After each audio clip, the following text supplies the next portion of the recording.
आज के इस एक्सप्लेनर में हम एक बेहद रियल, इमोशनल और हम सबसे जुड़ी हुई एक कहानी पे बात करने वाले हैं। एक ऐसी कहानी जो एकदम घने अंधेरे और वित्तीय निराशा से शुरू होकर स्थिरता और सुकून तक पहुंचती है। मतलब ये सिर्फ कोई थ्योरी नहीं है, बल्कि ये मिडिल क्लास लाइफ की वो कड़वी सच्चाई है जिससे हम में से बहुत से लोग रोज गुजरते हैं। हम बात करेंगे आकाश की, एक ऐसा आम इंसान जो कर्ज के भारी भरकम बोझ तले इस कदर दब चुका था कि उसे कोई रास्ता नजर नहीं आ रहा था। लेकिन फिर उसने कुछ ऐसा किया जिसने उसकी जिंदगी की दिशा हमेशा के लिए बदल दी। तो बिना किसी देरी के सीधे इसमें उतरते हैं और देखते हैं कि ये पूरी कहानी आखिर शुरू कहां से हुई। जरा एक पल के लिए इस सीन को इमेजिन कीजिए। रात के 2:15 बज रहे हैं। बाहर तेज बारिश हो रही है। आकाश के हाथ कांप रहे हैं और उसके फोन की स्क्रीन पर यह खौफनाक नोटिफिकेशन चमक रहा है। बारिश की हर एक बूंद मानो उसके टूटते हुए सपनों की आवाज बनकर गूंज रही है। और सबसे दिल तोड़ने वाली बात, बगल वाले कमरे से उसकी 6 साल की बच्ची की लगातार खांसने की आवाज आ रही है। उसकी दवा खत्म हो चुकी है और आकाश अंदर से पूरी तरह टूट चुका है। देखिए, ये वो भयानक मोमेंट होता है जब एक इंसान को असली एहसास होता है कि जिंदगी सिर्फ सांस लेने का नाम नहीं है। अगर आपकी फाइनेंशियल जमीन खिसक जाए तो सब कुछ खत्म सा लगने लगता है। और पता है उस डरावनी रात की सबसे बड़ी और क्रूर सच्चाई क्या थी? ये नंबर। आकाश के पर्स में सिर्फ और सिर्फ 140 रुपए बचे थे। लिटरली बस 140 रुपए। ये कोई मामूली गणित का आंकड़ा नहीं था। ये इस बात का सबूत था कि जिंदा रहने के लिए और अपने परिवार को सुरक्षित रखने के लिए पैसा कितना जरूरी है। जरा सोचिए, एक ऐसा पिता जो स्कूल में टॉपर था, जिसके पास कॉलेज की अच्छी खासी डिग्री थी, एक जॉब थी, वो आज अपनी बीमार बेटी के लिए कफ सिरप तक नहीं ला पा रहा था। और सच कहूं तो ऐसी नौबत कभी भी रातों रात नहीं आती। ये एक बहुत ही खामोश और अदृश्य जाल का नतीजा था, जिसमें आज के समय में बहुत से लोग बिल्कुल अनजाने में फंस जाते हैं। अब आप सोचेंगे कि आकाश ने जरूर बहुत फालतू खर्चे किए होंगे, पर नहीं, वो कोई बहुत विलासिता वाली जिंदगी जीने वाला इंसान नहीं था। वो बस उस मिडिल क्लास इल्यूजन का शिकार हो गया था, जहां हमारी जरूरतें कब हमारी आदतें बन जाती हैं हमें पता ही नहीं चलता। आज के डिजिटल युग में देखिए ना, पैसा खर्च करना कितना आसान हो गया है। एक क्लिक किया और यूपीआई से पेमेंट हो गया। दर्द ही महसूस नहीं होता। कोई भी इच्छा हुई तो तुरंत बाय नाउ पे लेटर, यानी अभी खरीदें बाद में चुकाएं वाली स्कीम्स हाजिर हैं। होता क्या है, महीने की पहली तारीख को सैलरी आती है और 30 तारीख आते आते अकाउंट साफ। इसे ही कहते हैं पेचेक टू पेचेक साइकिल। हम मान लेते हैं कि अरे पैसा तो आता जाता रहता है, अगले महीने देख लेंगे। लेकिन आकाश के केस में वो अगला महीना कभी आया ही नहीं।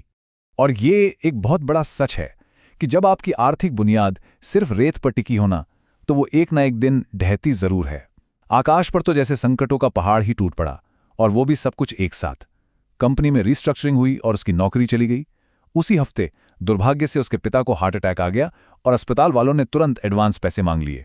इधर क्रेडिट कार्ड की लिमिट पहले ही पूरी तरह से मैक्स आउट हो चुकी थी। और इसी बीच मकान मालिक ने किराया ना दे पाने की वजह से घर खाली करने का नोटिस भी चिपका दिया। रिश्तेदारों और दोस्तों ने फोन उठाना बंद कर दिया था। ये वो पल था जब उसका पूरा फाइनेंशियल सिस्टम ढह चुका था। पैसे कमाना तो उसने सीखा था, लेकिन उसे मैनेज करना बिल्कुल नहीं।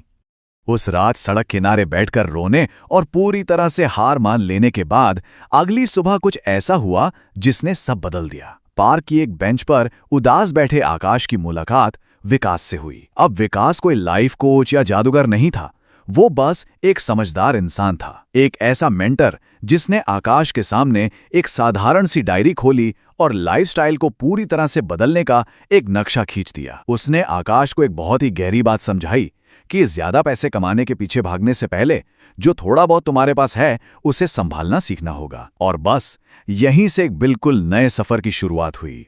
अब यहाँ जो बात वाकई बहुत दिलचस्प है वो ये है कि कैसे विकास ने उस पूरी की पूरी फाइनेंशियल उलझन को सिर्फ 3 आसान हिस्सों में बांट दिया। यही है 50-30-20 का नियम। कोई रॉकेट साइंस नहीं है। 50% हिस्सा उन जरूरतों के लिए है जिनके बिना आपकी जिंदगी का पहिया रुक जाएगा। 30% हिस्सा आपकी इच्छाओं के लिए रखा गया है जो जिंदगी को थोड़ा एंजॉय करने लायक बनाती हैं। और सबसे अहम 20% हिस्सा आपके भविष्य के लिए है। ये सच में कोई जादुई छड़ी नहीं है, बल्कि एक ऐसा मजबूत और प्रैक्टिकल ढांचा है जो हर महीने के आखिर में होने वाले उस स्ट्रेस को हमेशा के लिए खत्म कर सकता है। चलिए इसे थोड़ा और बारीकी से समझते हैं, क्योंकि इन दोनों के बीच का फर्क समझना बहुत क्रूशियल है।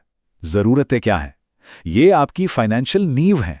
इसमें आपका घर का किराया, राशन, बिजली पानी का बिल और कर्ज का मिनिमम पेमेंट आता है।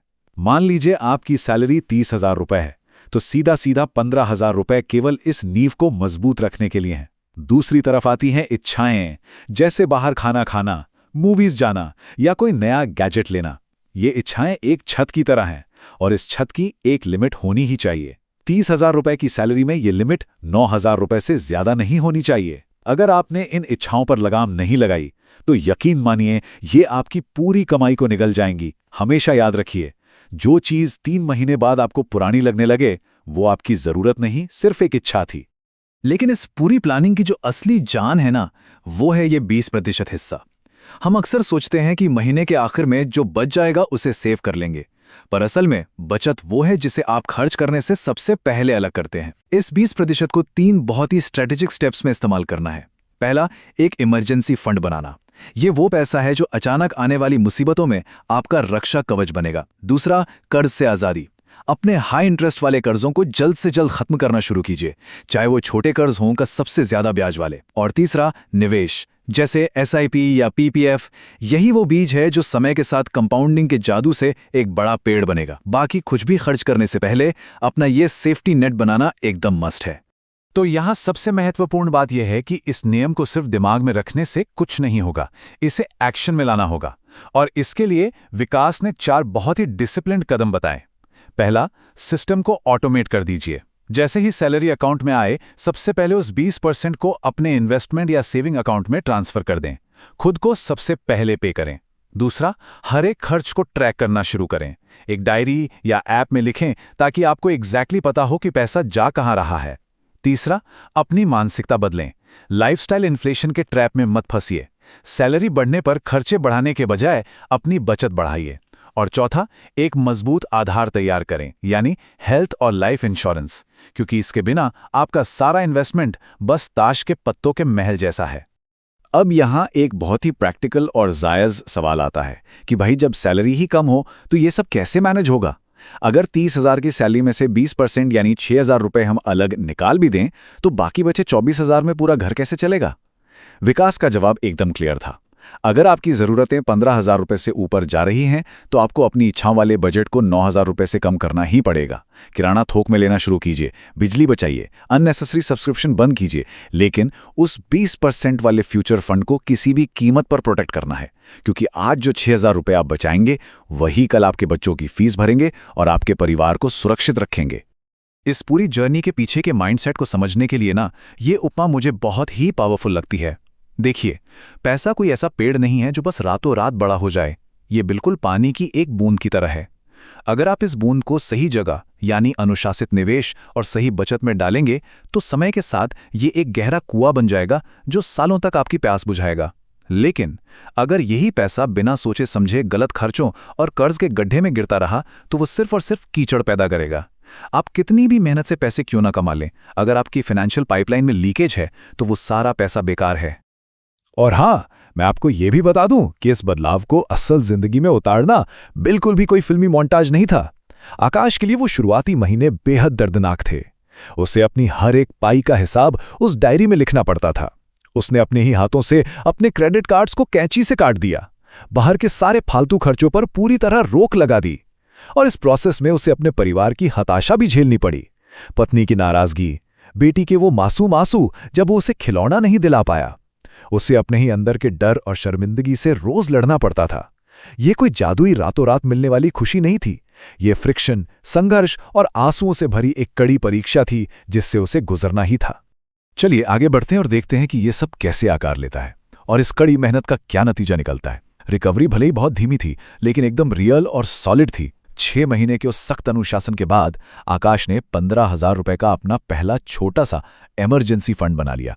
उस दिन वो सालों बाद सुकून की नींद सोया। 1 साल के अंदर एक्स्ट्रा काम करके उसने अपने पिता के इलाज वाला लोन पूरी तरह चुका दिया।